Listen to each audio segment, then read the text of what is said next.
had a coat on. No. Oh, yeah. Testing, testing. June 19th, 2018 council meeting. Okay. She's just checking the system out. No, I didn't get that message, but Yeah. that's okay. I just knew right away. I said, Yes. if he doesn't call me by tomorrow, Hi, Mayor. they're gone. Good, how are you? I left a message for you, and then I called you as soon as I got back. Yeah, No. Okay. Let me think. yeah.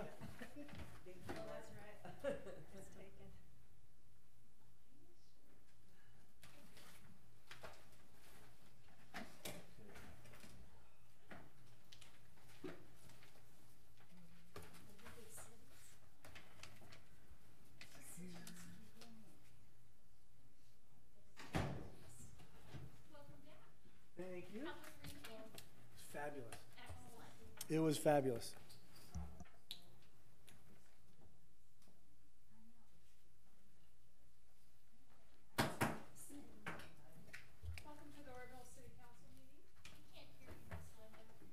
Welcome to the Oroville City Council meeting. Roll call, please. Well, it is 5:30. Jack Berry, Here. Marlene Del Rosario, Yes. Linda Draper is absent, Art Hatley, Here. Scott Thompson is absent, Vice Mayor Janet Goodson, and Mayor Linda Dahlmeyer. Here. Let's convene to closed session. Okay.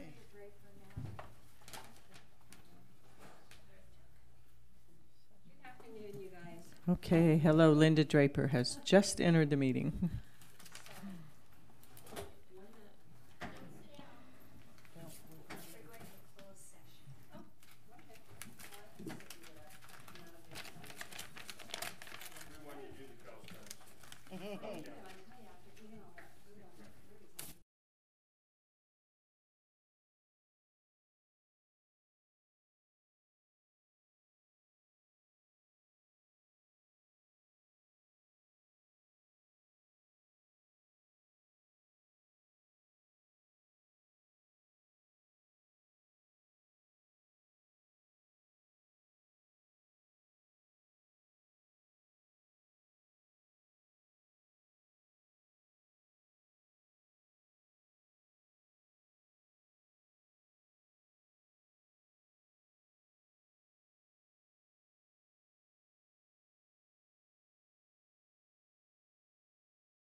Submitting comment cards at all, or?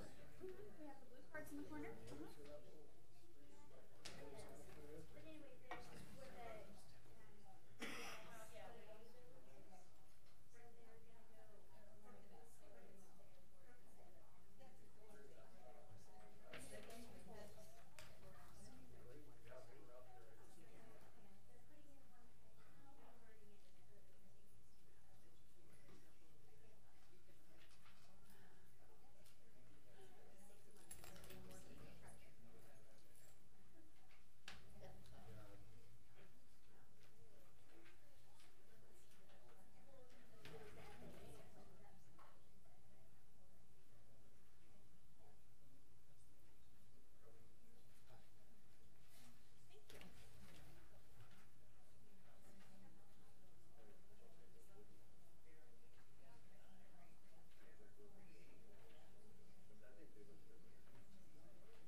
See this part? This comes up to this much. Right. And it's been recommended, you know, try to stay about this, so we would have to change She that. showed me. Yeah. Yeah, and this wasn't mentioned Yeah. on that list. But anyway, we can increase it later. Yes. So I'm just gonna after bring a it. year or two of getting. Yeah. Anyway.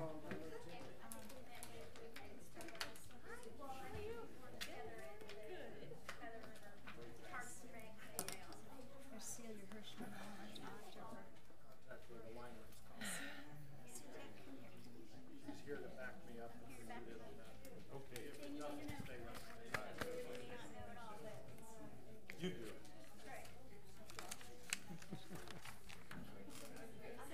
A letter to the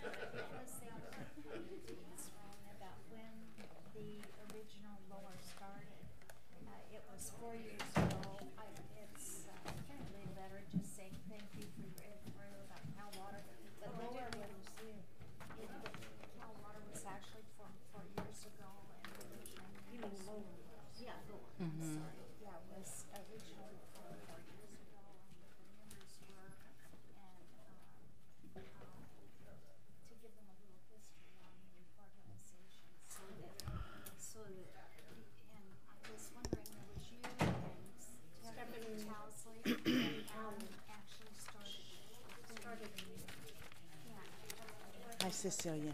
Yeah, we'll talk about it.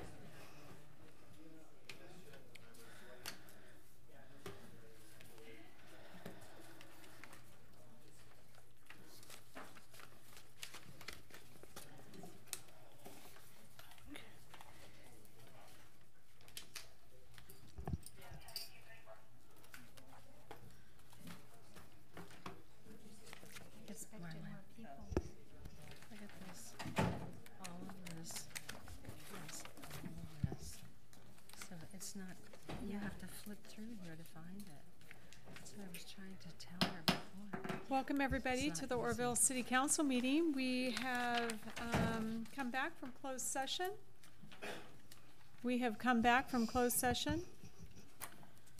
Direction given, no action taken. Stand with me for the pledge, please. Salute. Pledge. I pledge allegiance to the flag of the United States of America and to the republic for which it stands, one nation, under God, indivisible, with liberty and justice for all.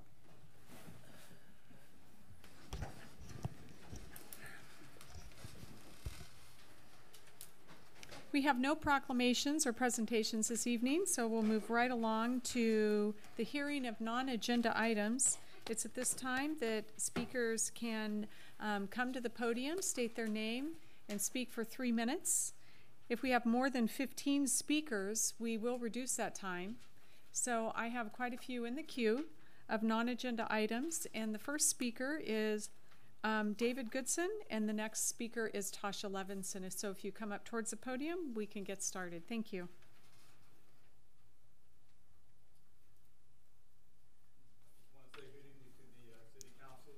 You turn the microphone on. Thank you. Sorry that wasn't on already. Okay, so I had to do that, huh? Okay.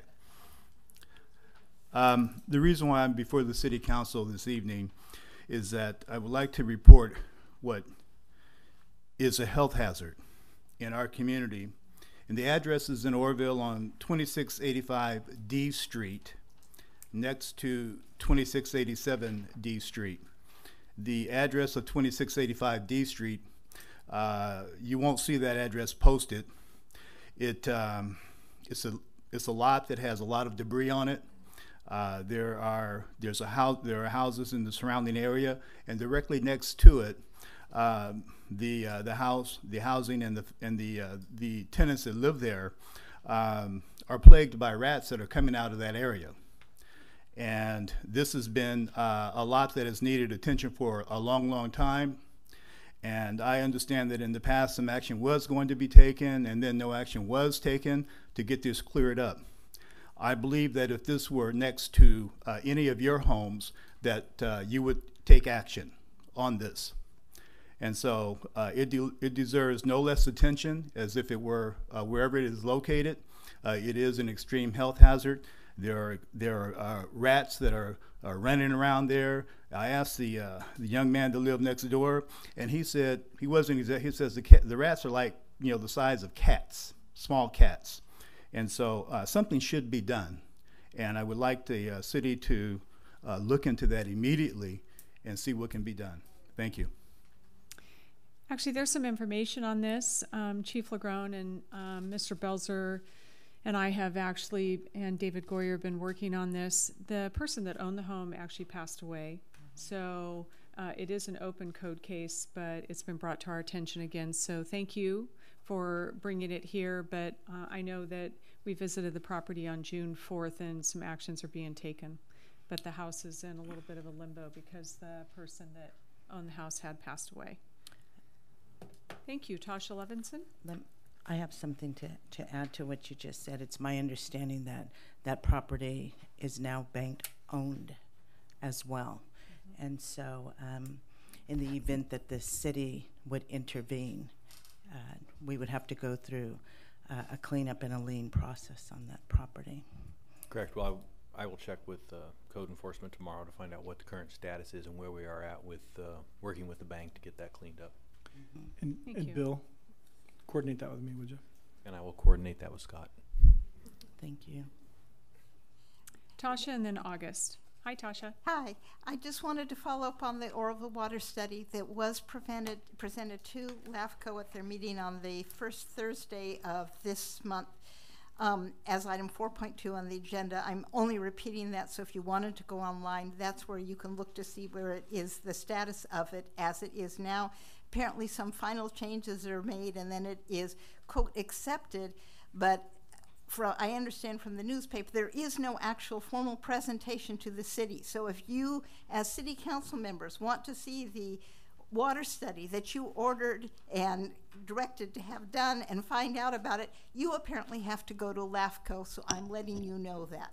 Some of us have read it. Thank you. I've already asked that it be added to the agenda, so it will be on our agenda. Well, good. I'm very glad to hear that. Okay. Thank you. August Lincoln, and then John Miller George. August Lincoln, Oroville. We hear all about the dam collapsing, possible collapse, but we haven't heard about the bridges going over the rivers.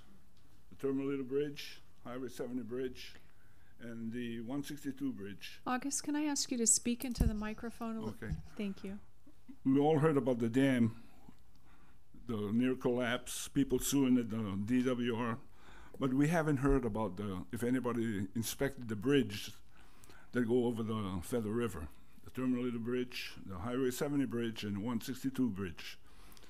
Does the council know if it has been inspected by the feds, the state, the county, or the city? If the water was so forceful going down, destroying Riverbend Park, can you imagine what it did to the foundation of the bridges?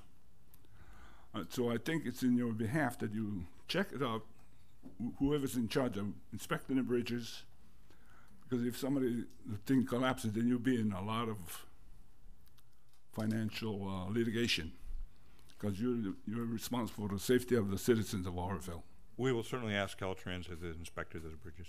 Yeah, that's a good idea. Thank you, August. You're welcome. John Miller George?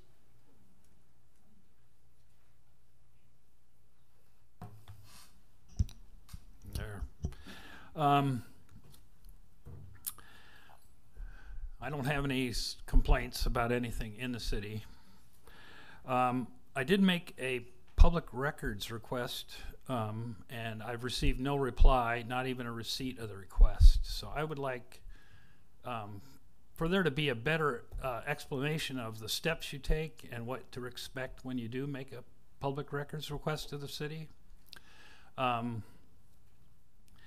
I'd also like to know if the city has set up a procedure for what we would call in the tech industry a brainstorming meeting, which is basically you sit down and discuss all the wild ideas that you could think of to make money. And you don't criticize the ideas, you just make a list of them and then you assign people to evaluate them. Government moves slowly, and this is one reason. I also would like to know if it's possible to meet with and talk to the city attorney about potential projects and if there's any legal implications or interference that needs to be, rooted out. In biotech news, German scientists announced today that they have come up with cells that will release insulin, and I'm a diabetic, so I'm highly interested in this, release insulin in the presence of, believe it or not, caffeine. My son is involved with curing hemophilia, and I think I announced that at the meeting before, but it's just the first wave of the new high-tech biotech stuff, and I'd like to see some of that being done here. Finally, it's cheaper to feed the homeless than it is to jail them, arrest them, charge them, and all this other rigmarole that we go through. The city of Albuquerque, about 4 years ago or so, shot one of their homeless people. And the uproar caused the Justice Department to intervene. And now, believe it or not, the police hand out little chits that will transfer a homeless person to a place where they can get a meal, a place to get a shower. We heard of Haven of Hope. Okay, you could save money.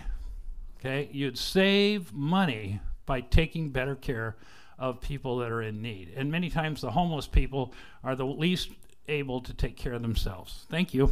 Thank you. Billy Spear?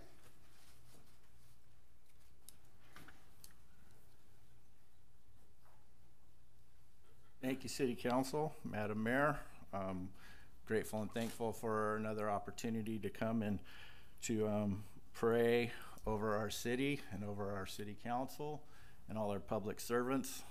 I would like if we could just open in prayer automatically without having me to use my non-agenda time, which I don't mind doing, but I have opinions on a lot of other stuff I would like to talk about, but I believe prayer is the most important thing. So, Father, I thank you for this day, the gift of life.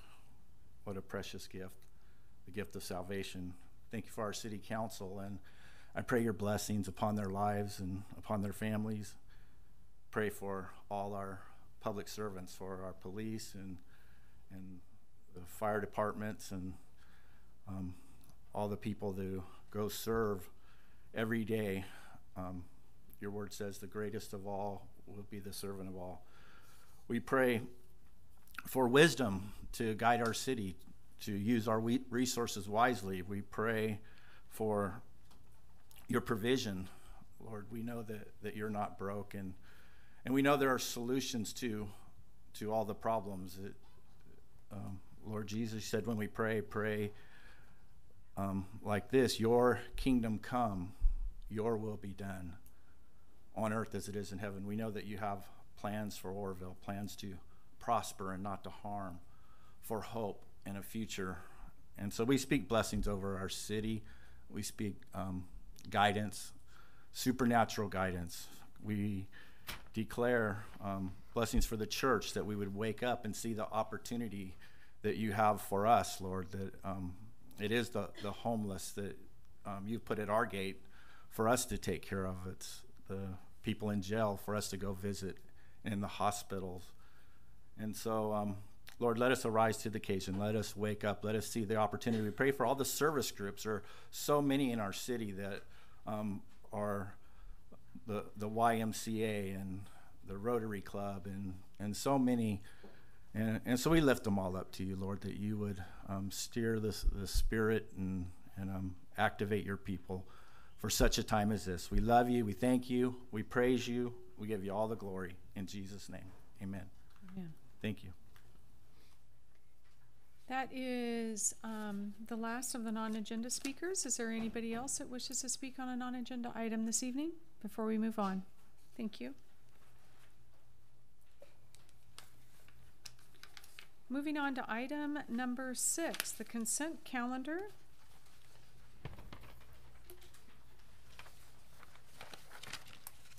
Is there anything that needs to be pulled off the consent calendar before moving forward?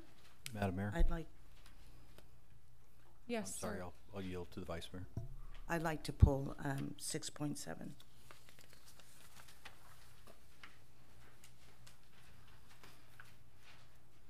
Anything else?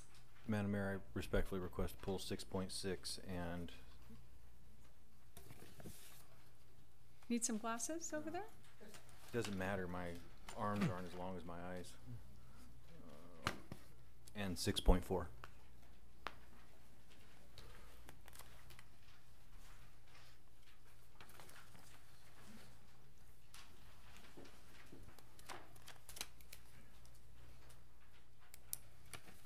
Okay, on the consent calendar with items 6.4, 6.6, and 6.7, looking for any discussion or a motion to approve. I move that we approve the consent calendar, exempt items 6.4, 6.5, 6.6, and 6.7. Second. So first and second, voting is going to be open any minute.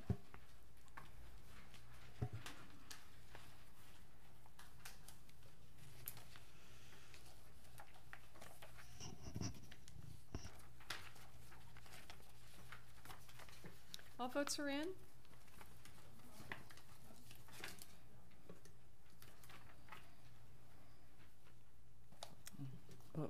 it's not. Wait a minute, we're missing. Yep. Hers isn't Do I working. reset it now? Do I? It's still not working.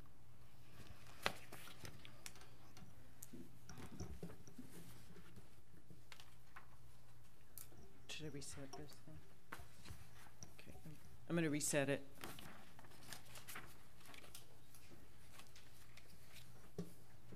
Reset. Okay, and begin. Okay, this is to revote. On the consent calendar. Everybody revote, please. Jack, we need your vote again. Again? Yes, she reset it. All votes are in. Does anybody wish to change their vote? Voting closed. Moving on to item 6.4, adopt resolution authorizing and directing mayor to execute an amendment to the professional service agreement with California State University Chico, extending the term of the fiscal year 2018-19. Chief LaGrone? Madam Mayor, I just want a couple points of clarification. In the staff report, it says that this is for the first paragraph under background. It says it's for fiscal year 2017-18. The correction in there should be it's fiscal year 2018-19. Okay. And in the fiscal impact, this is going to be coming from account 1601-6360, which has a balance of $14,000 in it for the 18-19 fiscal year. I just wanted to provide that clarity to the council. Thank you. Any questions or comments on item number 6.4? Looking for a motion?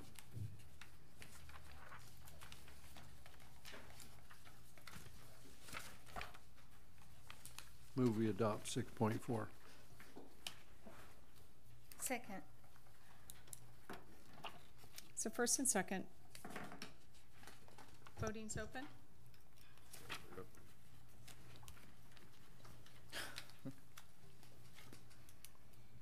Okay. All votes are in. Voting closed.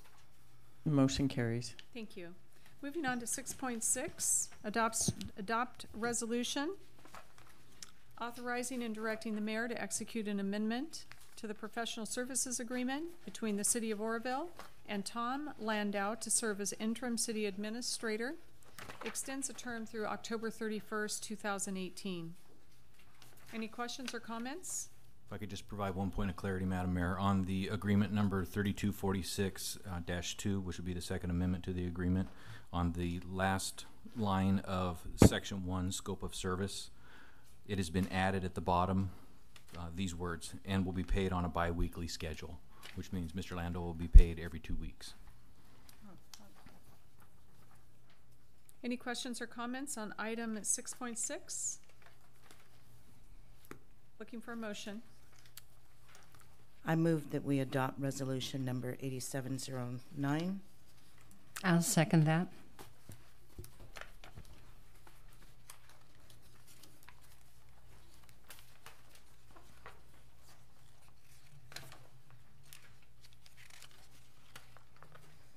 All votes are in. Does anybody wish to change their vote?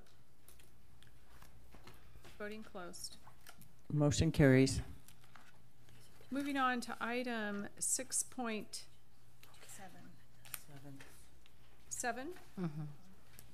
Adopt resolution number 8701, authorizing and directing the mayor to execute the airport ground lease.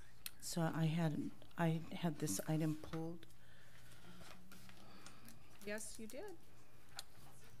Reason being, I had an opportunity I believe it was last week, Yes. to take a tour of the airport facility with Mr. Farley.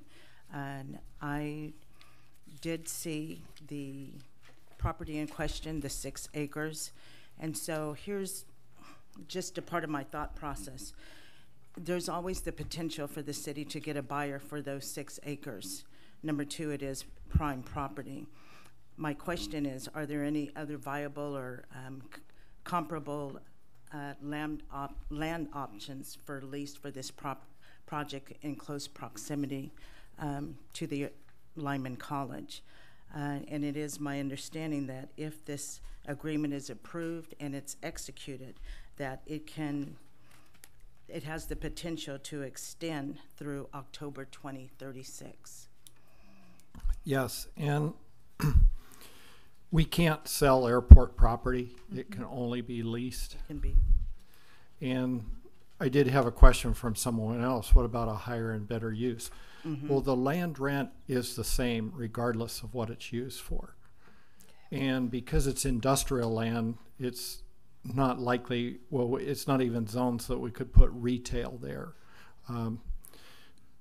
So from my standpoint, the way I looked at it, the city's had control of that property since the end of World War II, roughly 70 years, with no revenue.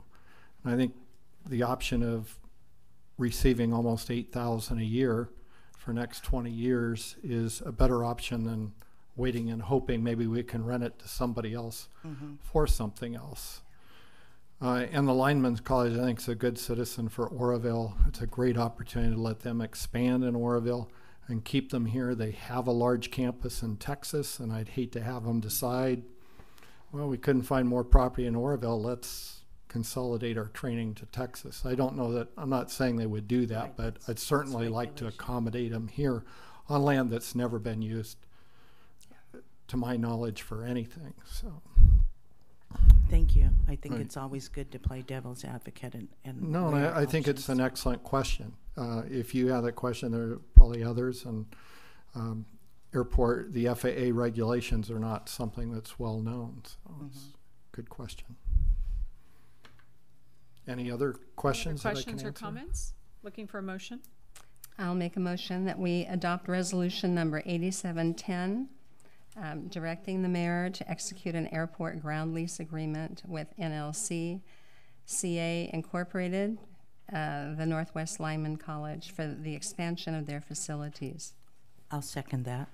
So first and second, voting's open.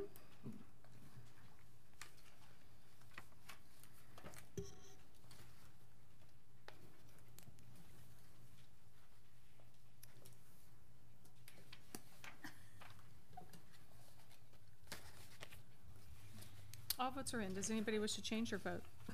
Voting closed. Motion carries. Thank you. Thank you very much, and I know the Lineman College. Thanks you also.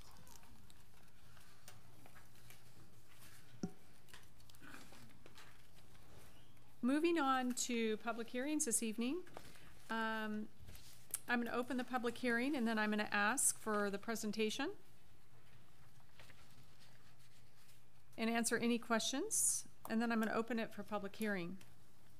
And Mayor, if I could remind the audience that if they do wish to comment on this, they should get the cards into you prior to the conclusion of the staff report and prior to council starting their discussion at least. Okay, so this says that we're going to discuss it first and then we're going to open it for public hearing. That's fine. Okay. Before it comes to you for action is what I'm saying. Right. So we do have quite a few speakers on item 7.1 this evening. So if you feel that you're going to want to speak on it, go ahead and fill out a card and I'll call your name.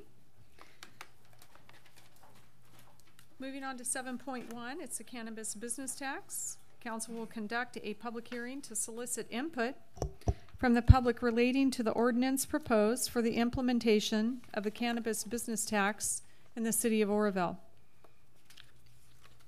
After the close of the hearing, council will consider the following. Introducing ordinance number, an ordinance of the people of the city of Oroville, California, adding to chapter of the Oroville Municipal Code, approving and implementing a cannabis business tax in the city of Oroville, and adopting a resolution approving ballot measure text to be submitted to the voters of the city imposing a cannabis business tax, requesting the assistance of the county of Butte in connection with that election, and the requesting consolidation of that election with any other election held on that date. Fiscal impact for ballot measure is estimated at $10,000. Thank you. Good evening, Mayor, council members, staff, and general public. My name is Neil Hall. I'm with SCI Consulting Group, and we are going to walk through the basics of the ordinance. This is a tax ordinance, so it does not authorize any cannabis activity. Tax ordinance is in place in case the city does decide to move forward with some cannabis activity, and we'll see some revenue from it.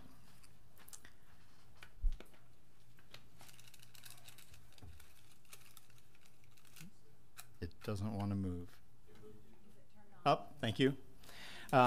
In the implementation steps, this is the fifth step, actually moving. Actually moving ahead of the other steps. A ballot measure is the next step to take. So the ballot measure that we're proposing that will be for you to consider is new general fund revenue. Currently, it is a general tax, and the current regulations or laws are that it needs to pass at a 50% plus one threshold. There is the Tax Fairness Act as an initiative now. If it's approved, general taxes will require a 2/3 vote. The results from other cannabis taxes are in that chart below. In 2018, 14 of the taxes passed at 58 to 85%. I won't bother reading them, but I can tell you now that most cannabis taxes are passing at well over a 2/3 majority. Two of the taxes that recently passed were taxes that we worked on, San Luis Obispo County and the city of Merced. So the elements of a cannabis tax are to provide, revenue maximization for the city of Oroville, to decrease the black market over time, and to also take into consideration competition from nearby municipalities. The tax is only paid by cannabis purchasers, and they're usually supported by both the people in favor and against it. Those in favor typically say, if it's the only way that we can conduct this activity, go ahead and tax it. Those opposed say, fine, we don't like it, but if you're going to do it, at least we want to see some tax benefit from it. We did make some changes. I know that there has been an amended document for the tax levels. We did have a stakeholder meeting last week and talked about some of these, but what we advise the city is to put in a cap, a maximum tax rate. But the idea is to let these businesses get started and be sustainable, so we're recommending a lower initial tax rate. The tax rate can be changed up or down at any time by the council, by resolution. It just cannot exceed whatever the maximum tax rate is. So at 10%, you will not be able to exceed that amount. It does not, again, authorize any cannabis activity. We see cities like Davis that put taxes in place prior to allowing any cannabis activity, so that when and if they allow, and they don't allow all activities even now, there is a tax so that the city can benefit from that. The tax revenue can be spent for, and some of the wording has changed a little bit here as well, but unrestricted general revenue purposes. These are some of the local tax rates nearby. City of Shasta Lake is a tax that we did earlier last year. The city of Marysville has a 5% plus a square foot tax. Yolo County has a 4% and a 5% tax with a 15% cap. The city of Davis has a 10% tax, the city of Dixon 15%, and Sacramento has a 4% tax rate in place. Our estimate, and again, this is a very loose estimate because we don't know what, if any, activities you're going to allow in Oroville, but just looking at the city of Shasta Lake, they brought in about $550,000 plus in tax revenue last year at 6%. We're estimating between $300,000 and $600,000 in tax revenue, assuming that you allow retail activities. This is a timeline of the tax. We have to work with the county to get a tax measure passed. We have to have a resolution and a final date to file that is July 20th. The arguments in favor and the impartial analysis will be due on the 17th of August, with rebuttal arguments due the 24th, and then, of course, November 6th, all of the residents or citizens who are registered voters here in Oroville will vote on whether or not to pass that tax. And this is a tentative timeline. They haven't been finalized by the Registrar of Voters yet for Butte County. And that is the sum of the presentation. I'm happy to answer any questions that you might have, or if you'd like to ask them after public comment, that's fine too.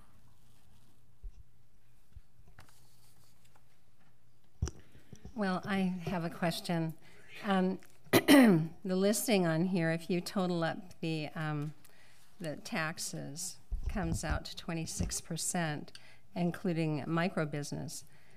And in addition to that, from what I understand, retail, manufacturing, cultivation, etc., each of those individually would pay also a 15% excise tax in addition to this amount, right? Correct. Is that correct? So like for retail, if it's 5% of gross receipts plus 15% excise tax, that's a 20% tax. And I'm wondering if until these businesses get started, that even these rates might be a little bit high, especially since other cities are now lowering their tax rates because they're finding they're not able to make it. So I don't know if I wasn't here when this amount was arrived at, so I don't know what everyone's thoughts on that are. And it's a great point, and one that's the reason why the council can adjust up or down by a resolution that takes effect immediately. So if, as a council, you come to the conclusion that the taxes are too high, you can reduce them down to 0%. There is no lower limit on it. Okay. I thought you said that they couldn't be raised, though. They can be lowered, but they can't be raised? They can be raised, but they cannot exceed that maximum of 10% unless you decide on a different amount. And again, that's the council's prerogative. Okay, thank you. Mm-hmm.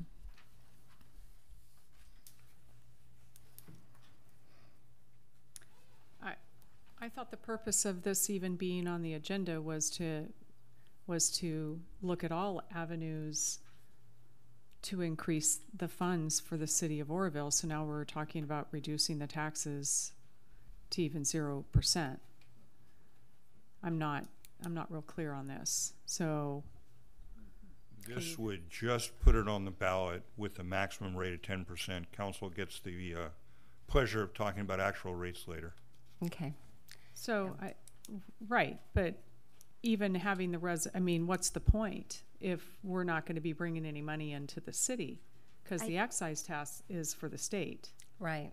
The money, the tax rates here would be city tax rates, so they would come into the city.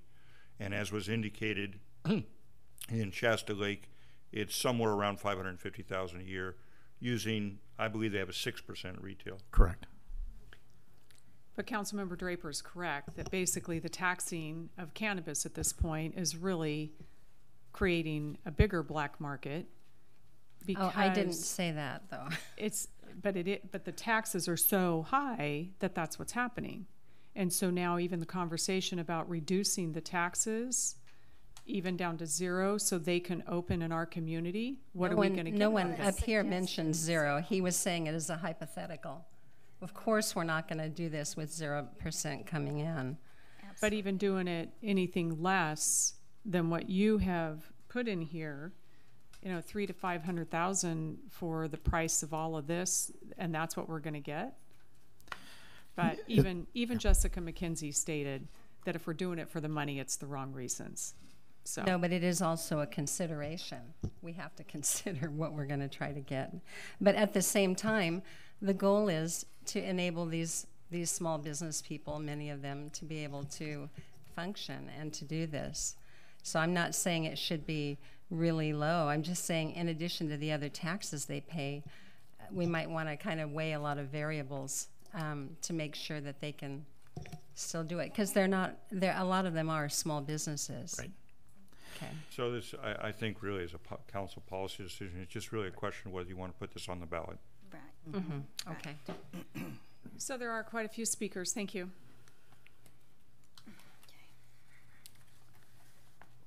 Any other council members have questions at this time? Why is that? Okay, I'm going to open this up for public comment. Item number 7.1, the cannabis business tax, is open for public comment, and we do have several speakers. So if you wouldn't mind lining up, I call a couple of names and stand and be prepared so we can get this moving. So I have William Bynum and Jean Checky.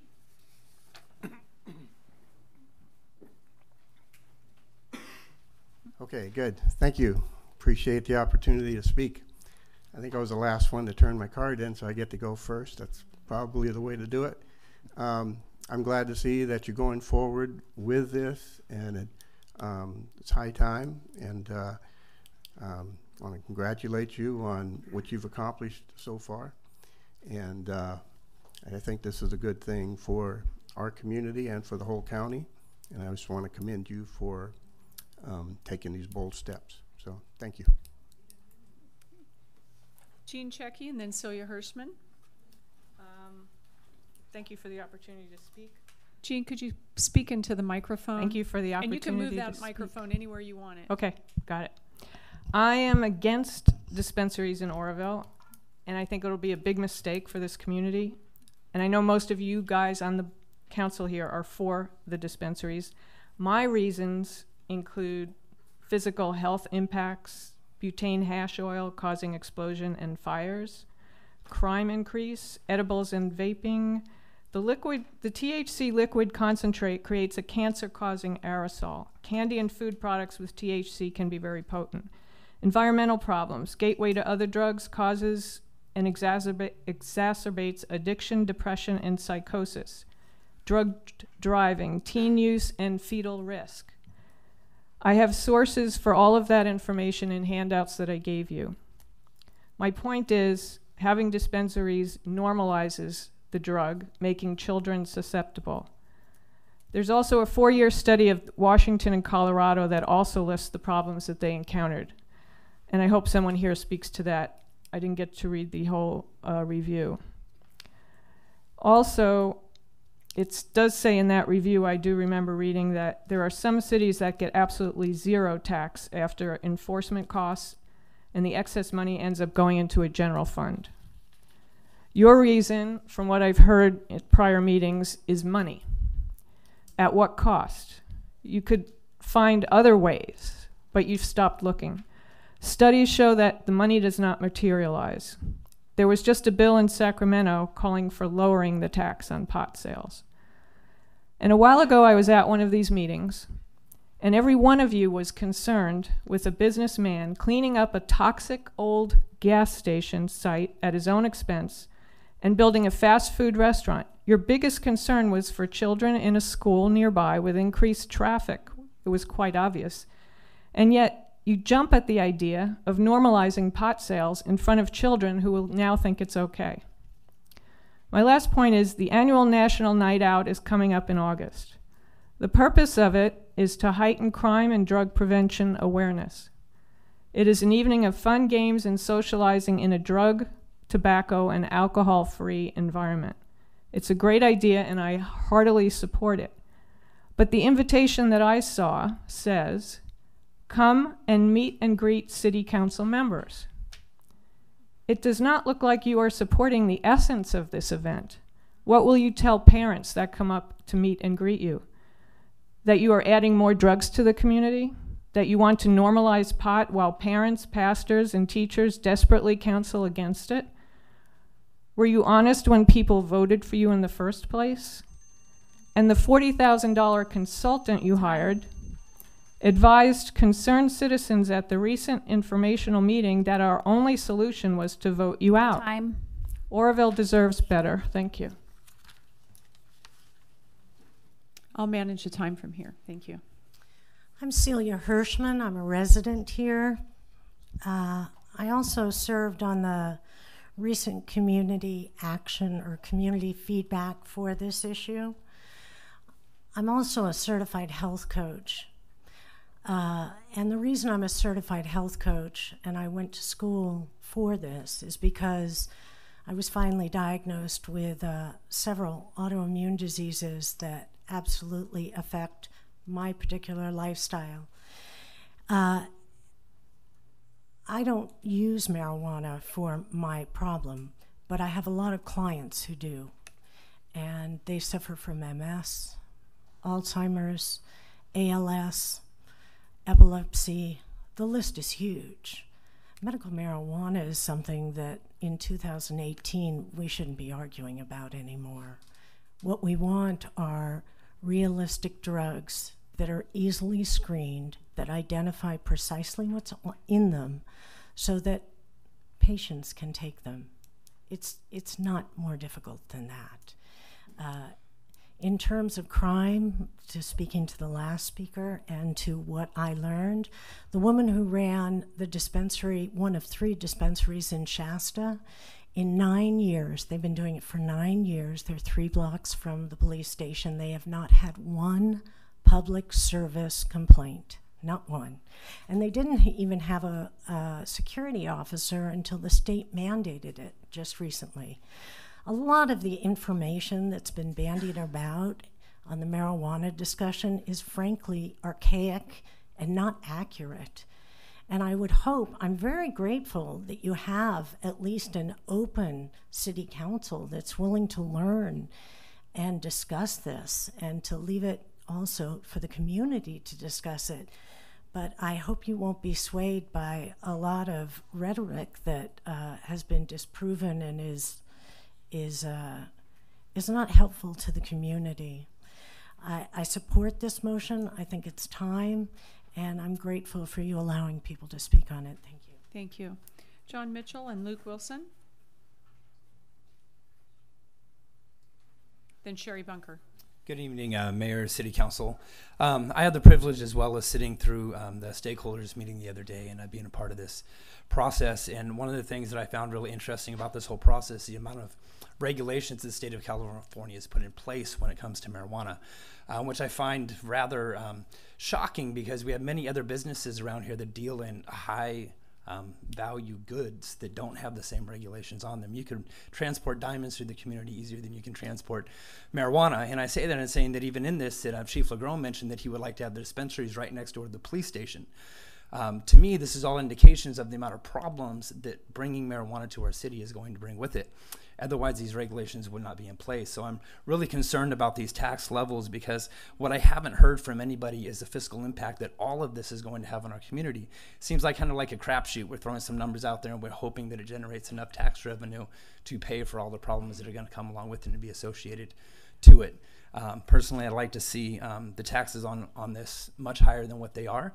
I think our community is going to pay a high enough price, and as a taxpayer who is against bringing marijuana to this community, I don't want to have to foot the bill. You know, this is already costing our community money. There's already been $40,000 put out and all these other things that are going to come along with it. And I think that the industry has an obligation to make sure that the city is not coming out of pocket and that taxpayers who stand against this are not coming out of pocket to bring this to our city. I don't want to see these tax rates any lower than what they already are. And the other thing I have a problem with is, well, one, it seems to be about sustainable business model, not the impact it's going to have on our community. And while I agree from a business standpoint that we want our businesses to be profitable, at whose expense? At the city's expense? As broke as we are, I don't think that we can afford that. And the other issue I have with this is that the money is going into a general fund. It gets to get spent however you guys want it to be spent. I mean, why is there not some of this at least being allocated to drug awareness, prevention, stuff along those lines? Why is it all just being thrown into a general fund that you get to spend however you want to spend it? If you're going to bring this tax revenue, I'd at least like to see some of that going towards drug education and prevention.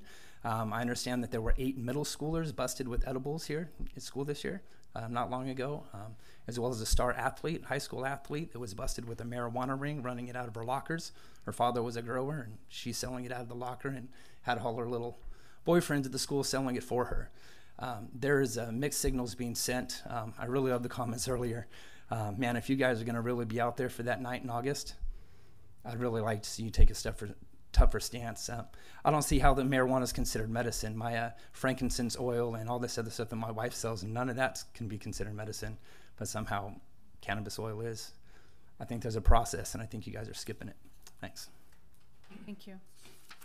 Luke Wilson and then Sherry Bunker. How you doing? My name is Luke Wilson. I'm a farmer here in Butte County, also a large employer, and I hope to be a cannabis business owner here in Oroville. Could you please speak in the mic? And I hope to be a cannabis business owner here in the city of Oroville. I'd strongly advise against setting the tax rates too high. Oroville's got the opportunity right now to attract new business to Oroville. Not only cannabis businesses, ancillary businesses that support those businesses. That's jobs. That's, more money being spent in Oroville. If you start the tax rates too high, all Chico's got to do is open up with lower tax rates, and that's where everybody goes. So just think about it, and I would suggest starting it at 1%, upping it 1% each year. So thank you. Thank you. Sherry Bunker and then Alex Geller. Good evening, Council, Madam Mayor. Thank you for this opportunity. My concern is that due diligence has not been completed. There's no planning for law enforcement, no planning for code enforcement, no planning for the financial issues, no planning for infrastructure, no planning for the water usage, no planning for wastewater usage, no planning for the other utilities. Please don't put the cart before the horse and pass this now. We need to do a lot more research on what you're trying to put in place here. We need to make sure that we don't rush into these things thinking that this is going to be the saving grace of this town, because it won't. Already, we haven't even passed a tax measure and they want to lower it. We're not going to get anything out of this. There's not going to be the money there. I never ever thought I would agree with Mr. Miller George. I do. I do think we need a brainstorming opportunity with all of us to find other federally legal ways to bring in revenue. Thank you. Thank you, Sherry. Alex, and then August Lincoln, and then John Miller George. Good evening. My name is Alex. I've been living in Oroville since 2011. I work in real estate. For the last year, I've been working as a consultant on a large-scale commercial cannabis operation in Rio Vista. I wanted to touch on a few things I heard tonight. For the tax rate, I think 5% is pretty reasonable, but for Rio, you have to realize these businesses do take about a year to get up and running through conditional use permit to building permit stage to actually building out. They could take about a year. So Rio Vista, for example, we did a 1% start on a $1 square foot, and then we raised it 1% every year with a cap at 5%. I know that Oroville is in a unique situation. You guys do need revenue. As a potential business owner, I'd agree to somewhere between 3 to 5%. 5% is about state average, I'd say. You don't want to push that 10 too hard, because those cities have had to maybe lower to be more competitive. Also, the state was the one that was also going to lower the excise a little bit, so that won't affect the city's revenue. A couple other numbers, because I know you guys like numbers, and like I said, I've been down there for about a year now watching this go down. Rio Vista is licensing about 30 cannabis businesses, from cultivation, nurseries. A lot of manufacturing is actually a big thing now. Type 6 and Type 7 are like the holy grail of permits. If you guys allowed Type 7s, you guys could probably charge more than 5% on that. They might not want to hear that, but and then the other thing is they're developing about 80 acres, and this is a city that's a lot smaller than Oroville too. So, but at 80 acres, the development costs are about $1 million an acre, and that goes to electricians, that goes to the permits, taxes, HVAC, concrete, metal buildings. I'm talking a dozen ancillary businesses per acre of development here. Like, this goes beyond just your gross receipts tax. You're going to see money coming in from everywhere else, and Rio Vista has gotten a pretty nice cushion now off those development fees, and they're already they want to codify that to go back to public safety as well. So I agreed with the opposition that stated if we're going to have a tax revenue, we should codify a small percent to the police directly. Another thing we're doing in Rio is all the cannabis owners, we're pitching in together HOA style for a 24/7 off-duty sheriff or cop who could double as an extra police officer in case of emergencies. So that's one thing we've done down there. On top of our own on-site security that we have to hire, there's going to be a roving patrol, and we're hoping to hire off-duty sheriff, something like that. I think it's a good opportunity. I'd urge you guys to pass the tax and the ordinance and be open. We can't have any divisiveness because that's going to delay things. It's going to cost business owners money. They're not going to want to open up here because, like I said, it's not cheap to start a cannabis business. It's not easy. It runs about $1 million an acre to build from scratch. So I hope you guys keep that in mind. Thanks for your time. Alex, what is your last name, please? Geiler, Geiler. Thank you.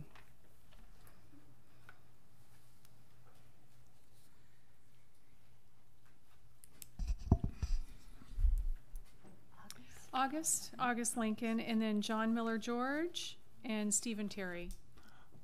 Mayor, Council, I wish you would pass the ordinance. I'm in favor of it. I don't smoke marijuana, but I would rather somebody else pay the taxes than I. You know, it's that simple. If you look at the latest grand jury report, it shows that you guys are in a twilight zone in a financial market. So this is one of your options to have somebody else pay the taxes instead of the citizens of Oroville. If you look at the marijuana tax data from the state of Colorado, in 2014, the total revenue was $67 million. The end of the end of 2017, it was $247 million. That's the state. We're not even talking about the cities of Denver or Boulder, Colorado. They add their own sales tax to it. So if you do a little research and look at Colorado and the cities of Boulder and Denver, you can have an idea what it is. But if you look at also at Oregon recently, they had an overabundance of marijuana. They got greedy up there. That's why there's more on the market than there's demand. So they got greedy and they're going backwards up in Oregon. But as I say, I would prefer somebody else to pay the tax. Thank you. Thank you, August. John Miller George?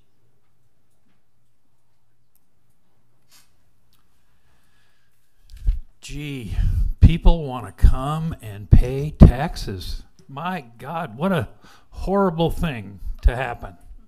Just imagine that. People wanting to come to Oroville and pay taxes. My goodness. I think that's called expanding the tax base, which is good. Raising taxes on the existing tax base, bad. So, I happen to think you all are, at least the people that are considering this, are ahead of their time.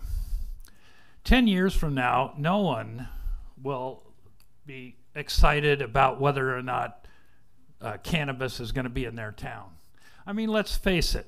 I was here in 1972 and bought my first joint. Okay, cannabis was here, is here, it'll be here whether you guys legalize it or not. You know what the big difference is? You won't have to spend money suppressing people who want to have it. See, this here is my cancer-causing vape device. THC does not cause cancer. As a matter of fact, there's been studies that show that it cures it. And lately, in the last 2 weeks, there was a study that said that it breaks up the plaques that gives old people Alzheimer's, which means people my age should all be smoking it. Okay. Not only that, but I have a bum knee, my right one, and I have a bad ankle, my left one. So it hurts to walk unless I imbibe my cancer-causing vape. What's interesting to me is, okay, the businesses that need the most help Number 7, the micro businesses are your family farmers, your small business operators. They've got a tax of 7%, whereas testing people have a tax of 0%. I would like to see you act like real farmers and let everybody plant their seeds and watch them grow and then start harvesting the money. Okay, there are grants available from the state if you guys pass an ordinance that meets those criteria. And not only that, but has anybody bothered reading all the regulations that the state alone has? Okay, this is just ridiculous. Countdown to goodness. Oh, okay. I still have 12 seconds left. Let's relax a little bit. You're all neighbors. Cannabis has always been here. It always will be. People will always drink. They'll always smoke. Okay, it's time to lighten up on the people like me who want the liberty to buy my medicine in the place I bought my medicine the very first time in 1972. Thank you. Steve Terry, and then Dave Pittman, and then Chuck Reynolds. Good evening, Mayor and Council. I bet it's no surprise to any of you that I come to oppose and stand in opposition of this. Recently, as in Sunday, I got back from a conference, and we have found that it was with the Association of Gospel Rescue Missions, and guess what one of the topics was? Cannabis in the workplace. And the number one thing that we have to be concerned now is the biggest edible, the fastest growing edible, is a breath mint. It's more concentrated, it's faster, and it's appealing to everybody because it's a breath mint. Think about that a second. We think the kids are going to stay away from this just because we say it's against the law? We don't have any problem with that right now at all, do we? I want to point out some other things. If we think this has no effect, I would invite the tour to come join me at the Oroville Rescue Mission, or invite the council to come join me, and I'll introduce you to a bunch of people that cannabis has absolutely destroyed their lives. It started there. It's gotten worse. I've been doing this. I'll celebrate my 20th year. Yeah, this is not something new to me, and yet we're going to turn our eye to it. I came tonight thinking, gosh, we'll just vote down this tax thing, and it'll go away, because if we're not going to get any money for it, hey, but now I hear we can make plans. Let's reduce it. We can go, I want to make sure I get the correct language here, we can go as low as 0% if we want to. Well, folks, as a person who's been in business, I never got a tax break to start a business. But yet we're going to offer it to cannabis? What about our other farmers? We don't give them tax breaks. And I want to point finally to the last thing. Shasta County, the grand jury report. In August of 2017, the city of Shasta Lake became the first city in Shasta County to sanction the legal recreational cannabis industry to operate within the city limits. Measure A was put to a vote, allow the cannabis-related industry to start effective January 1st. I want to skip down to the next paragraph. It says, in its rush to become the first Shasta County city to permit recreational cannabis, the city of Shasta Lake ineffectively planned for the increases of cannabis businesses in their city. This resulted in multiple unexpected changes in planning and permitting procedures based upon infrastructure demands, which was exacerbated when the city chose to zone the Shasta Gateway Industrial Park for cannabis-related businesses. Last meeting, we had a businessman in our district, in our business district, suddenly want to get annexed after years of not wanting to be, just so he can be in this. We're rushing headlong into the same problem. We need to stop it now. Thank you. David Pittman, and then Chuck Reynolds.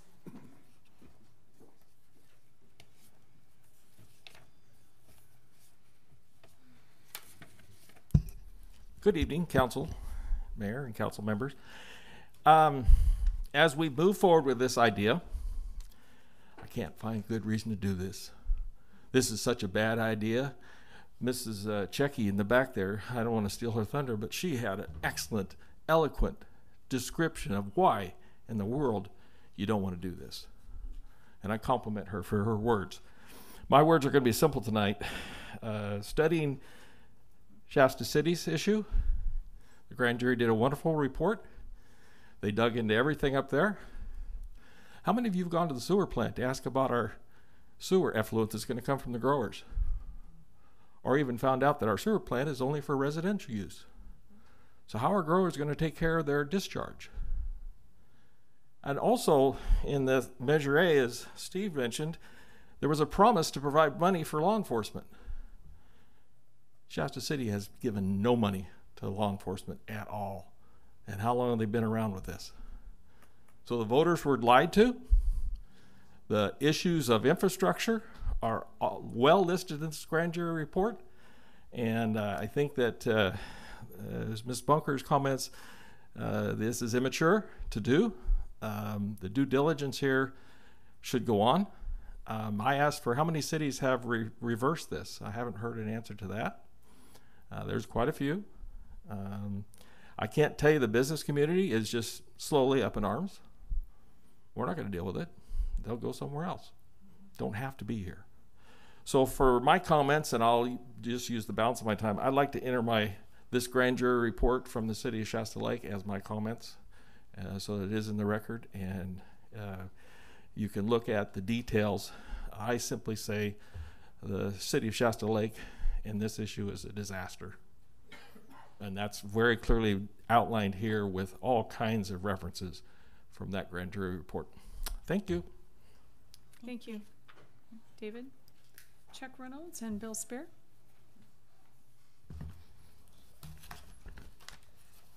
Madam Mayor, City Council members, I have a booklet here, a study from Johns Hopkins University, Lessons Learned After 4 Years of Marijuana Legalization in Washington and Colorado. Mr. Reynolds, can you speak into the microphone? Hey, may I pass out a copy of this to the council? Yes.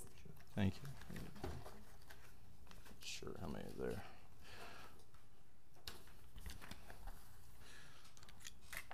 Okay, this study's from Johns Hopkins University. I don't think anyone can dispute their knowledge and understanding and their compassion and dedication to youth. All of you have been involved or are involved in some sort of youth group or activity, even law enforcement positions, teacher positions. All of these things make you champions for youth. I'm really surprised that we're here at this point. But the handout that I've given you, these are some highlights for you. What Colorado and Washington has shown us, using marijuana in public increases, illegal or not. Colorado leads the country in past month marijuana use by youth, and Washington is close behind. Many negative impacts on public health and safety. Rising rates of pot use by minors, higher rates of traffic deaths by driving while high, more marijuana-related poisonings and hospitalizations. After the cost of increased police enforcement are subtracted from the revenue, pot tax is limited.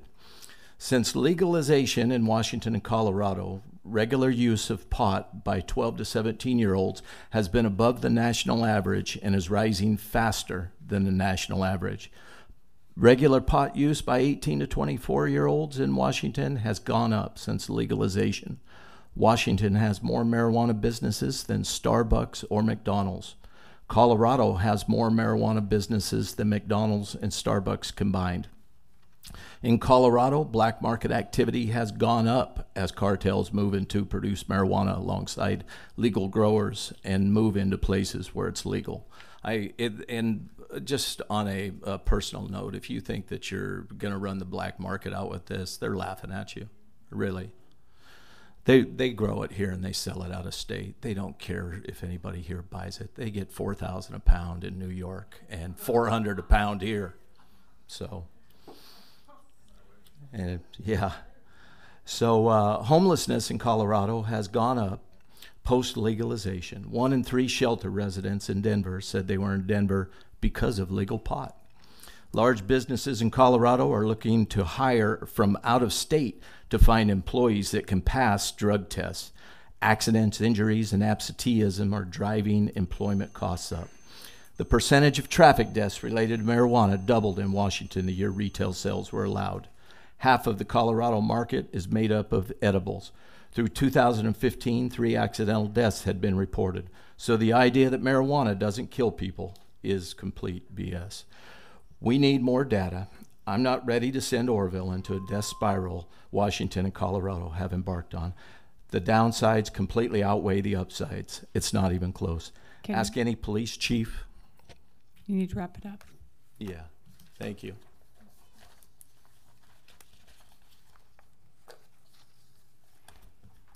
Thank you.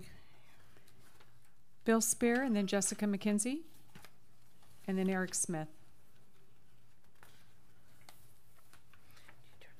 City Council, Madam Mayor.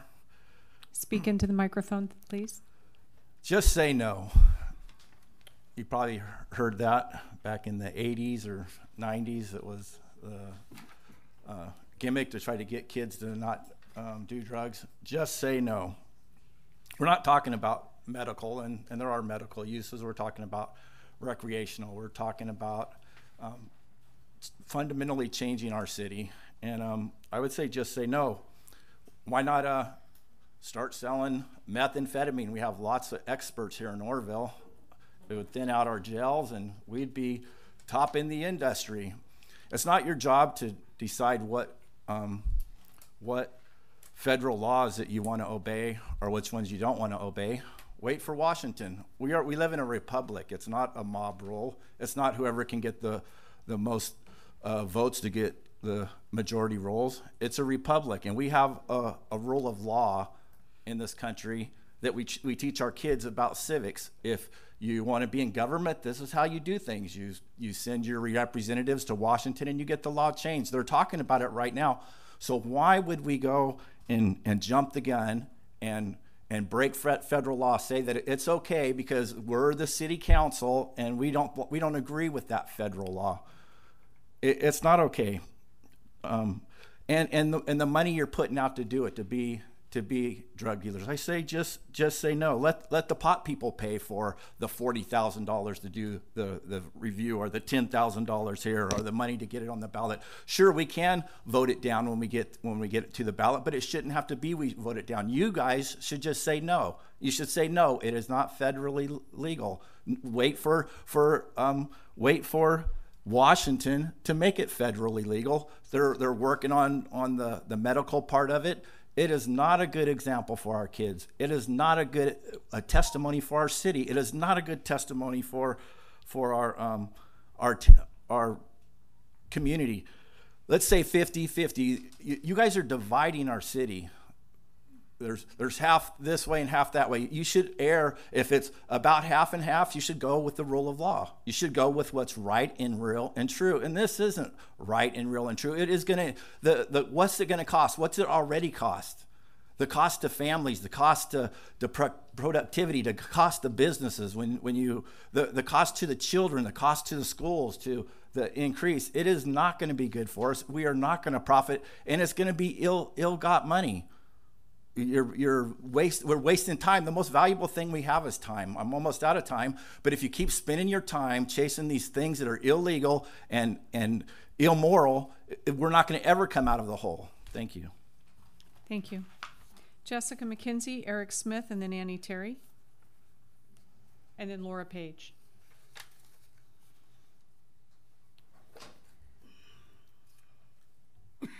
Good evening, Mayor and council members. I'm torn what to talk about here because— Can you state your name for the record? Sorry. Jessica McKenzie. I'm torn because my understanding was that we were to stay on topic. We were to talk about whether or not to put this measure on the ballot, not whether or not we should be engaging in cannabis businesses.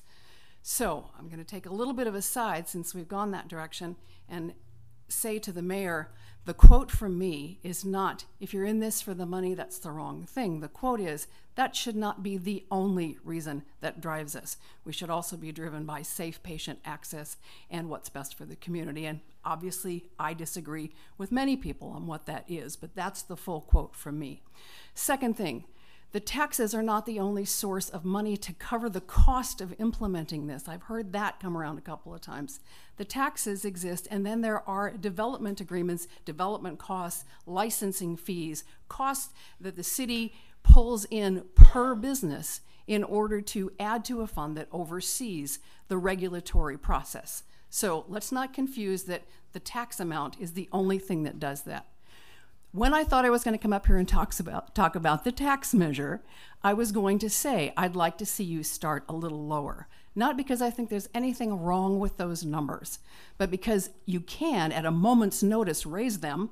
Why not start a little lower? Because here's the thing about cannabis businesses that people don't understand. All startups are difficult.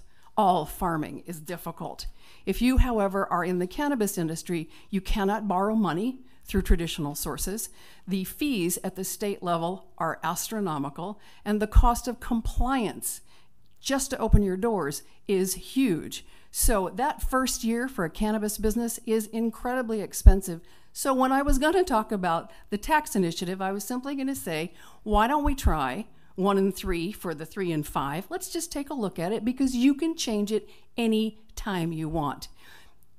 In terms of what is on the agenda tonight, yes, I think you should put it on there in the eventuality that perhaps we will come forward with ordinances in the near future, because if you do not vote for it to be on the November ballot, and then 2 or 3 months from now, we vote an ordinance into play, you have no revenue coming from that. So act as though you might cover the revenue, and then we'll deal with all these other conversations that everybody wants to bring to the table when we get to, do we have an ordinance and what's in it?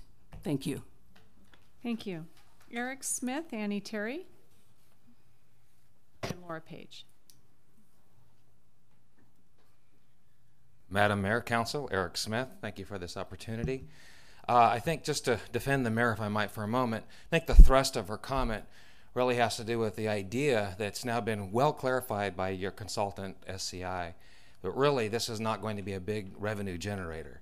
And I really, and again, going back to Ms. McKenzie's comments as well, that there is more at stake here, and being a part of the stakeholders meeting, than just the revenue piece.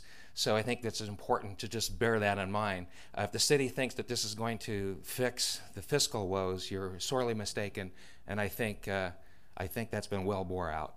On the 50+1, the general tax piece, just I think in the terms of a culture of distrust that's been, for whatever reason, cultivated between the city and the constituents, given the 2016 failed sales tax increase, and some folks have attributed that, connected the fact that there was not a specific goal for those tax revenues, i.e. police, law enforcement, fire, that type of thing.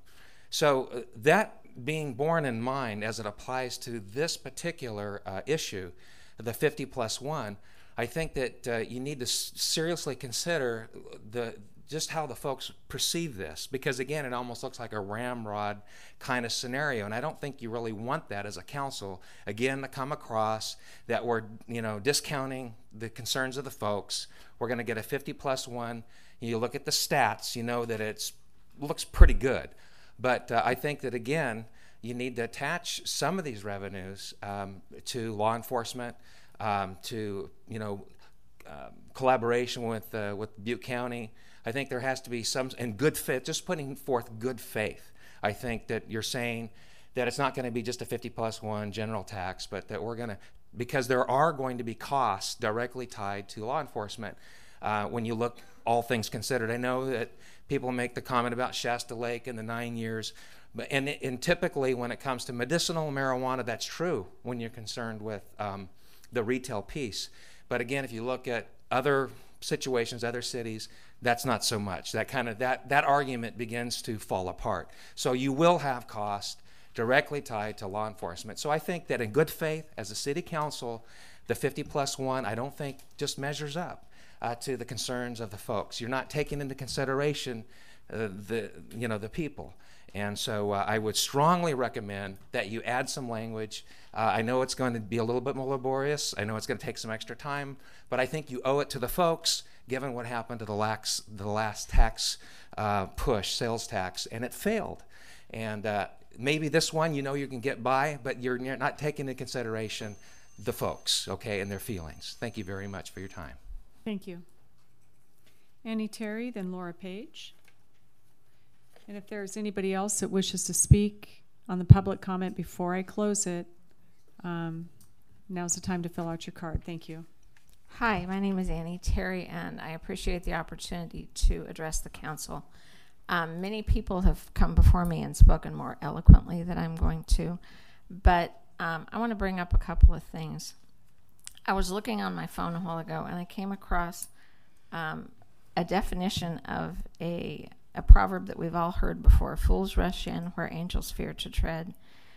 People without good sense or judgment will have no hesitation in tackling a situation that even the wisest would avoid. If what you're doing is trying to raise revenue, and if this revenue is going to be the savior of the city of Oroville, then make that tax as high as you can.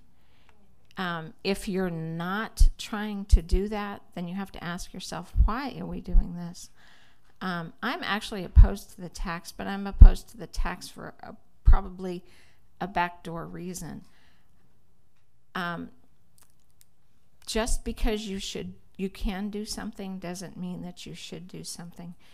If you are getting revenue from these growers for the purpose of digging the city of Oroville up out of this pit that somehow the city of Oroville has gone into, then there needs to be fiscal responsibility about where that money is going to. And I will tell you, for one thing for sure, me and a lot of other people in this city are going to make good and sure that the money is going to a good cause, because if it's not going to a good cause, you guys are going to hear about it at every city council meeting. Because if this money is wasted, that you're all thinking, you're not all thinking, but that a portion of this city council is thinking is going to be the savior of Oroville, you know what? I would not serve a savior that cannot save me. And if it's not going to save the city of Oroville, then you have to ask yourself, why are we doing it? Thank you very much. Thank you. Laura Page. Somebody left their phone up here. Is this Terry? Is this your phone? Annie?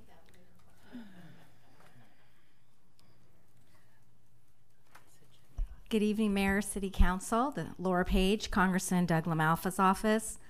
I just want to start out with a couple things that have got me really confused tonight. I was at prior council meetings, especially the meeting where the council approved to move forward with directing staff to hire the consultant and to look into developing an ordinance. At that meeting, it was the growers or the businesses that want to come here and do this legally, we're talking about double-digit taxing, like, hey, get 20%, that's going to be fine. They were tossing out these really, really big numbers. Also, the city of Shasta Lake was held out like the poster child of the perfect city doing this, and Mr. Pittman already did it and entered it into the record, but I also wanted to point out the Shasta County grand jury report, which is 19 pages, that says that's just not true. Also, I attended the Butte County Behavioral Health Marijuana Summit at Chico State, and I'm really disappointed that I didn't see anybody from the city council or the city administration, where there was a lot of really good information from our medical and social providers. They don't come to these meetings. The people who work for Butte County Behavioral Health, which I listened to for 8 hours, that are very, very concerned about this coming to our community, they don't come to these meetings because their jobs don't allow them to speak out in this forum. But if you had been at that Butte County Behavioral Health Summit, you would have learned a lot. So I'm going to put into the record one of the guest speakers' PowerPoint presentations. And one thing I'd like to highlight on pages 95 and 96 are all of the references. And these are references done: medical studies, psychological studies, biological opinions. These are not op-eds. These are scientific studies. Let me just read you a few if my time limited. of these studies. Prevalence of marijuana use disorders in the United States. Investigating the relationship between state legalization of medical marijuana and marijuana use, abuse, and dependence. Vulnerability to cannabis-related psychosis, association with frequency and potency of cannabis use, and interaction with genes regulating dopamine signaling. Do you think this has anything to do with our homeless problem? That's what our behavioral health professionals are telling us. Our homeless problem is being exacerbated by marijuana use. It is illegal. It is federally illegal. Thank you. Thank you. We've had one additional person turn in a card. If there's anybody else, I'm going to close public hearing after this speaker. If not, Fred Spengler.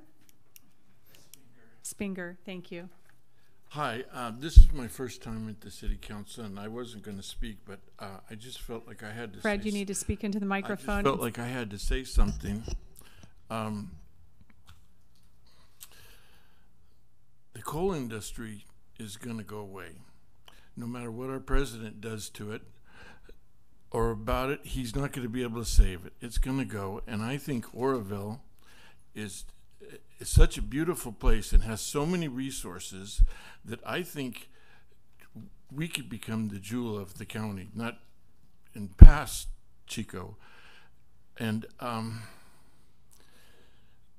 the main thing I wanted to say is I understand the opponents to this tax. I understand their fear, but what really surprises me is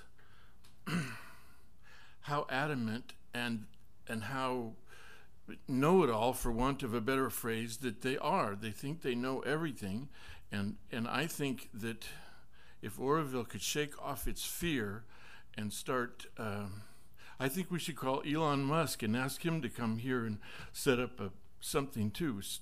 This is just one little step, and also this is just a tax. And like the one other person said, we have to pass it now, otherwise it's not going to do us any good at all.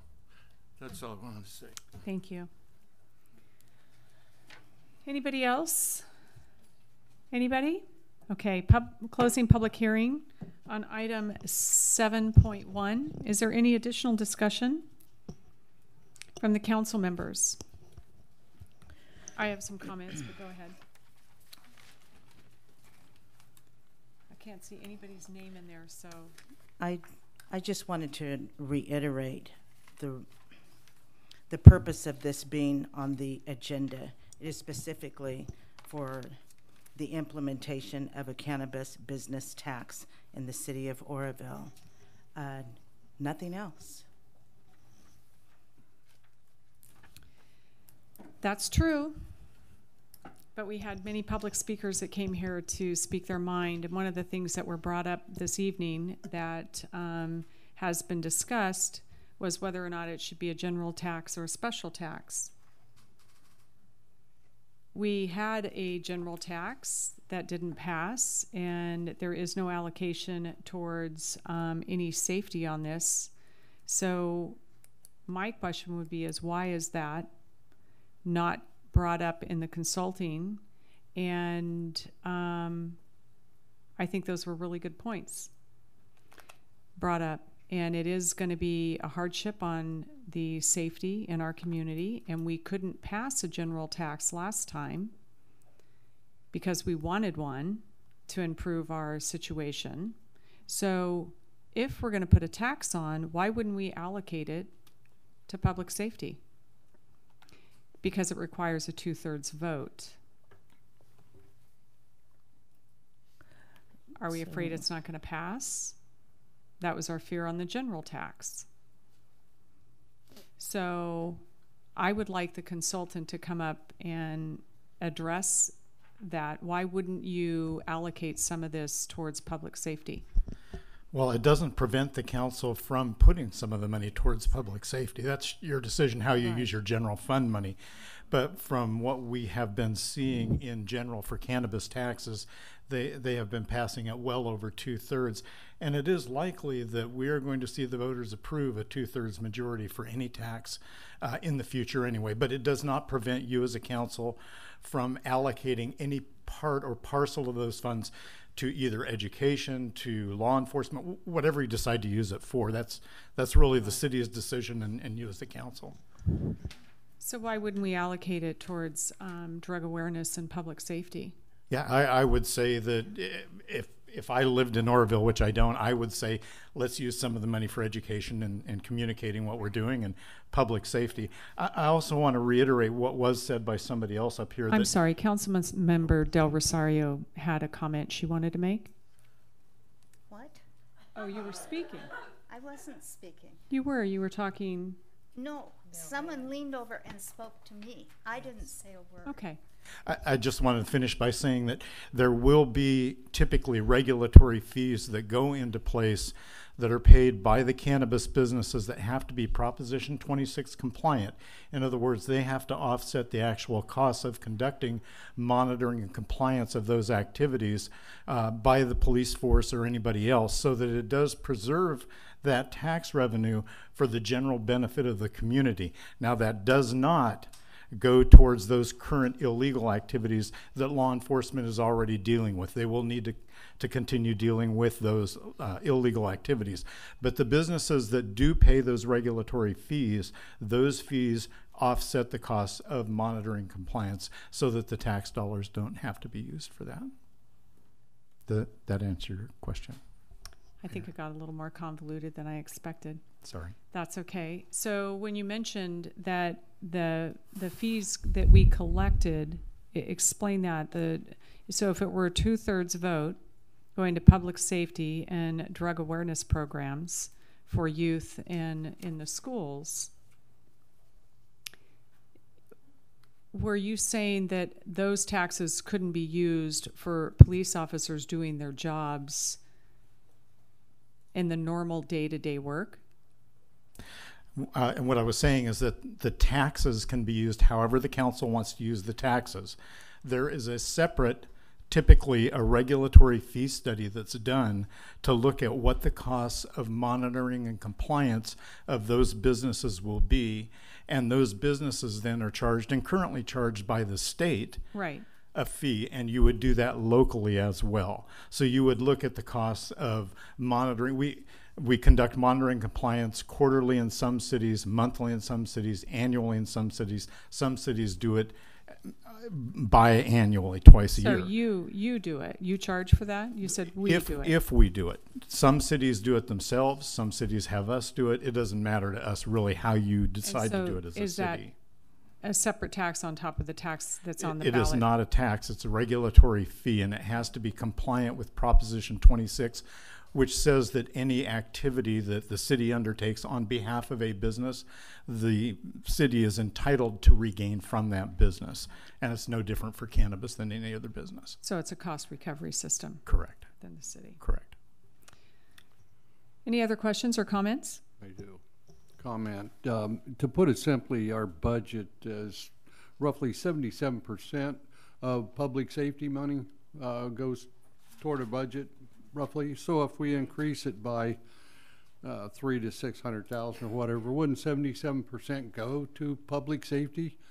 I would think that would be how we would allocate it. That obviously is the city council's direction. You could allocate it all to that. It's at this point, if in fact, and that's already been stated, that if it's a general tax, you can spend it as you can spend any city revenue.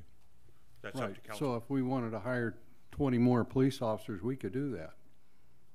On 300,000? You could use the money to hire officers. Yeah. Absolutely. Well, exactly. But it wouldn't be 20. I agree with the mayor. Yeah. But anyway, I read the grand jury report too from Butte County. I spoke with the grand jury myself. They recommended that. So all we're doing is trying to follow their recommendations. Thank you. They recommended that we look at all alternative income streams, And including the ones that Sherry Bunker brought up. That's 20 years. I'm Nothing sorry, happened. Linda? Oh, I was just noting that this council, I assume, with you as mayor, for years, decades, you guys have been looking for alternative methods. And of we've, revenue. and slowly but surely, we're coming up with a lot of alternatives. Not in time to keep us from bankruptcy. And doing, we have no control over the state taking away RDA. That's true. And CalPERS. Yeah. And we're still being successful with the commercial development that we're doing here. Far It's better not than enough. a lot of other communities. I call for the vote. Well, doing I things would- federally illegal is the issue. I call for the vote. I call for the motion. Make a motion. I move that we pass this piece of business At 51% or a special tax? at 51%. I'll second that. Who's drafting the ordinance? Who's drafting the ordinance? We have drafted the ordinance and it's included in your packet. So it was already drafted. So it's just a formality, right? Did Yes. everybody know that? We read it. What do you mean? I just wanted to know if the public already knew that. Oh, and my apology. All votes are in. Does anybody wish to change their vote? Voting closed. Moving on to regular business, 8.1. So the motion carries. City Engineers Services. Consider approval of supplemental appropriation in the amount of $30,000 for the professional service agreement with Bennett Engineering for the city engineers. For the City Engineers Services. Looking for any questions or comments?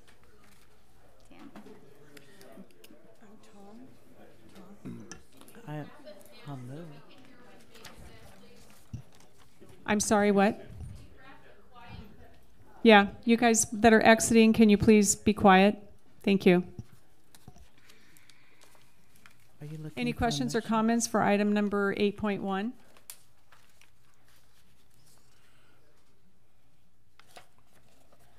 Looking for a motion. Do we have a resolution number for this or ordinance? It's simply a No, it's supplemental just an appropriation, so authorized- you'd move to approve a supplemental It's an amend- appropriation if you'd like to. So moved. I'll second that.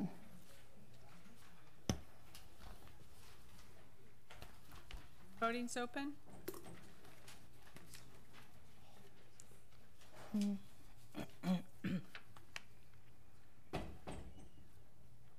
All votes are in. Does anybody wish to change their vote?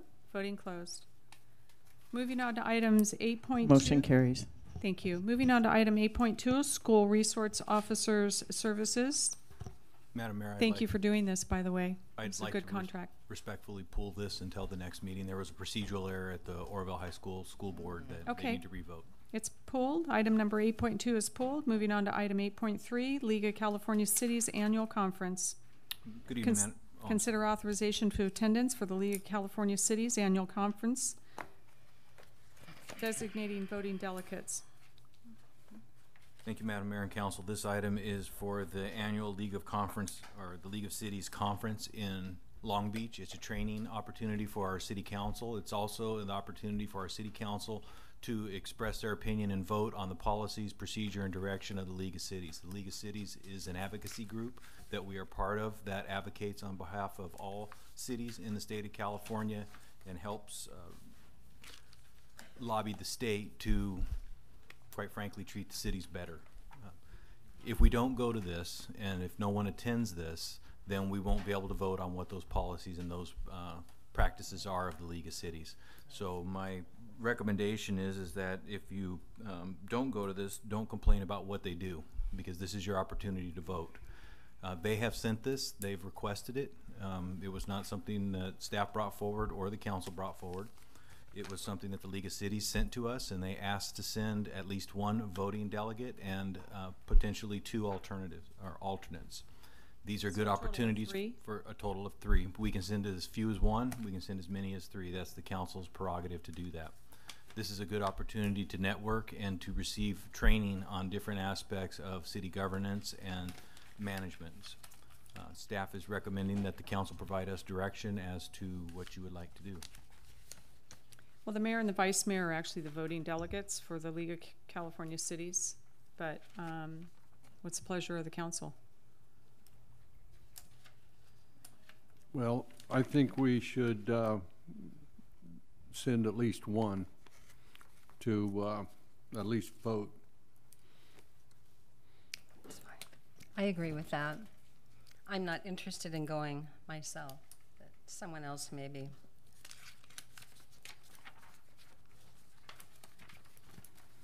We don't have to make a determination who goes at this time, do we? We actually have to designate who our voting person will be, because once you're there, you're registered, you are seated in a different area and are designated as the voting I'd like to designate Vice Mayor Goodson.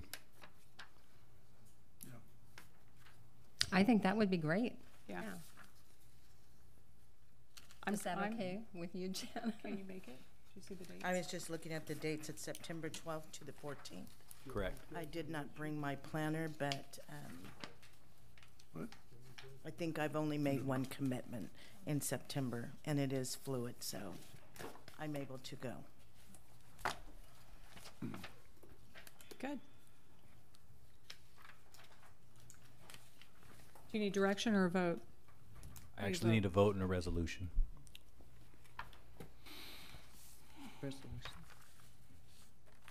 So I guess I'll ask, was that a motion and a second? Yeah, I don't want to I don't want to motion, Right. so Okay. somebody else motion. I move that we send one delegate. It's my understanding that everyone has agreed on the vice mayor to attend this conference. Second. Madam Mayor, if I could just clarify, I made a mistake. We do not need a resolution on this. That was my mistake. Okay. You okay over there, Scott? I'm doing okay. I'm just about to spontaneously combust for some reason. Having hot flashes over. So if that's the consensus, we're Yeah. good to go. Oh, no. So do you want to do a formal vote there? Yeah, let's do a formal Okay. vote because it's spending money. All in favor? Voting's open. Del Rosario? All votes are in. Does anybody wish to change their vote? Voting closed.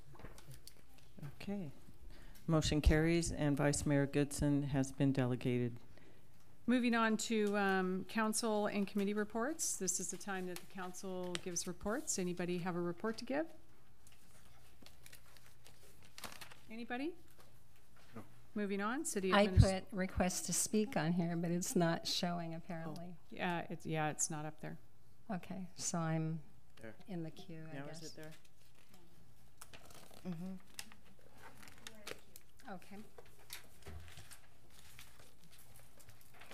I have been out of the country for the last few weeks, and so for the first time in a year and a half, I missed the city council meeting. And so I watched the video this morning for an hour and a half to see what I had missed. And I think that there needs to be some clarification about some things that were said at that meeting. And there was quite the discussion about the use of the city seal by Pastor Kevin Thompson, and he put that seal on his brochures as a potential supporter. The city would have been a potential supporter. And he, of course, is a nonprofit, okay? And so we're hoping that at some point we will have some funds to help him with that. But up to now, we've only been able to do it individually. But that is a very different situation from what occurred with Councilman Thompson and his video. And I just wanted to clarify that there is a difference there because his was political in nature. And I saw the video. It was sent to me by a constituent. It was sent out to a lot of other people as well. And part of the video was filmed here at City Hall with the seal behind him. And that's actually a misdemeanor, and you can be prosecuted by the Fair Political Practices Commission for using the city seal in a political ad of any kind.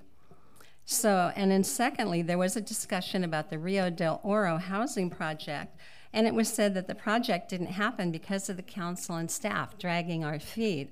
And this is not true, okay? I asked them when I went on a tour of that place, I said, have you guys gotten approval yet from the state of California for your sewer treatment plant? Oh, no, but we're working on that, and it looks good. Okay, well, it looked good, but they never got that approval from the state of California, so it couldn't go forward. And that was just one of many reasons why that project fell apart. And it's a shame, because it would have been a beautiful project, and we were all disappointed by that. And then it was compared to Steve Seidenglanz's request to have his property annexed into the city. And, you know, that's a win-win, I think, for us, regardless of what happens there, because then we would get tax money off what his leases are going for in several buildings, no matter what else happens. But just for clarification, I went on a tour of the site, and so did Marlene Del Rosario and Janet Goodson at different times. But the property has its own water supply. It's supplied from a well, and it has up to a 1 million-gallon storage tank on the site. It has its own power supply derived from 2 500-kilowatt generators, and the property has its own sewer treatment plant. So last meeting, nobody seemed to know that information, and I thought for the public record that it should be out there. And the property's soil has been tested and was ruled clear of contaminants. So apparently that is not an issue either. And then also at the last meeting, it was said that there were grants that we could have applied for through the Continuum of Care, but did not. And I'm a member of that committee, and I'm pretty dang meticulous about what happens there. And the couple of times when I couldn't attend, I had Marlene Del Rosario attend in my stead.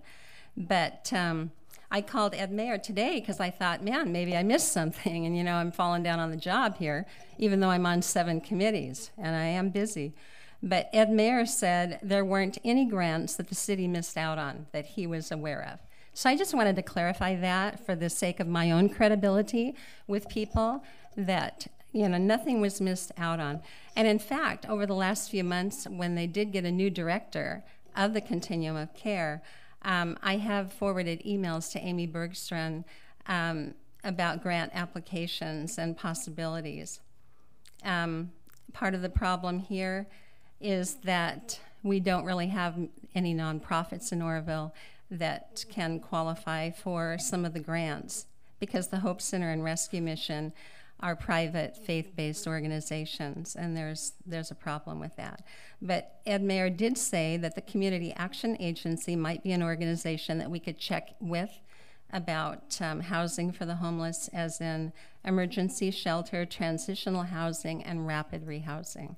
So there are some things out there. And I attended a meeting in July 2017 with Don Rust, Don Nevers, Janet Goodson, the mayor, and I. And we were kind of brainstorming at the beginning of the meeting, you know, what could we do to increase revenue? And everybody says, you know, let's increase revenue. Well, that's harder to do than just, you know, on the surface of it. And the mayor said, you know, we need to think outside the box. She said, what do you guys think about a cannabis tax? Okay?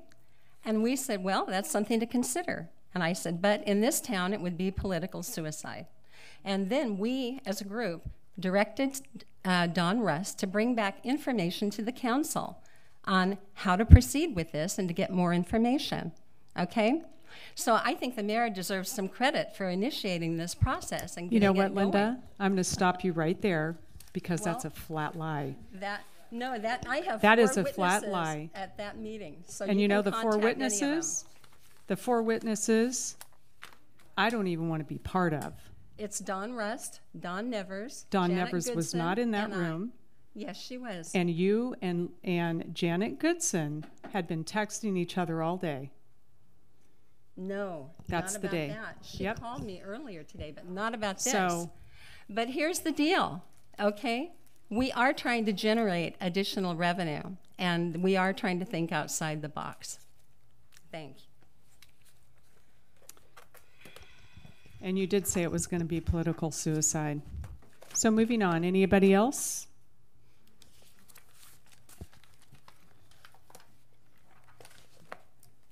Director's reports. Staff is working with a number of interested parties on various types of housing developments that are in their infancy, but they look like they're going to move ahead. Chief LeGrone? Oh, thank you. Sure, Ruth? You don't have anything? Thank you, Chief. Good work on your budget. Thank you. Madam Mayor, I'll report on Ruth. She just got back from Hawaii. I don't know if that's reporting or telling. Well, after the last meeting and getting the budget done, she deserved it. What I handed out to you is just the monthly report for May from the police and fire department, just some general statistics and activities. The council has requested that these monthly reports come, so the police and fire public safety will be doing that every month, along with the one that came that Don generated for us at the last meeting. The other question I have for the council tonight is, in consideration of the next meeting being on July 3rd, would the council be interested in moving that meeting to July 10th? It'd be 1 week later. The reason being is that it's going to be difficult for our community to be here on the 3rd because a lot of people travel over the 4th of July weekend. It is a holiday the very next day. So we were, staff's going to be here. Either way, we're going to be working on the 3rd. We just wanted to know what would be the feeling of the council about moving that back 1 week. There would be a meeting on the 10th, and then there would be a meeting on the 17th of July. Well, since a lot of people are on vacation anyway, is there any reason why we actually need to have 2 meetings back to back? We could just do 1 meeting in July. As long as we get all of our business done on the 10th, that would have to be a decision of the council if we wanted to do that. We do need to have the meeting on the 10th. We're required to bring the budget and adopt the budget in the first meeting in July. So it doesn't say the first Tuesday, it just says the first meeting. And then the second meeting, if we can get all of our work done, you know, like I tell my kids, if you get your work done, I really don't care what you do. So I guess the first question is council amenable to moving the 3rd to the 10th? That's the first question. It's fine with me. I'm okay with that. Whatever you want. And then I think after the 10th, you could determine whether or not you needed Right. the 17th. Okay. We will reschedule that and notice the public then if everyone's good with that for the 10th, and we will be working on adopting our budget on the 10th. Thank you, Council. Correspondence is attached. If there's nothing else, this meeting is adjourned. The next regularly scheduled meeting will be July 10th. July 10th. Is it really? 20.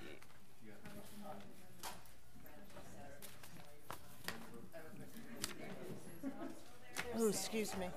What? There's a report online about this. About?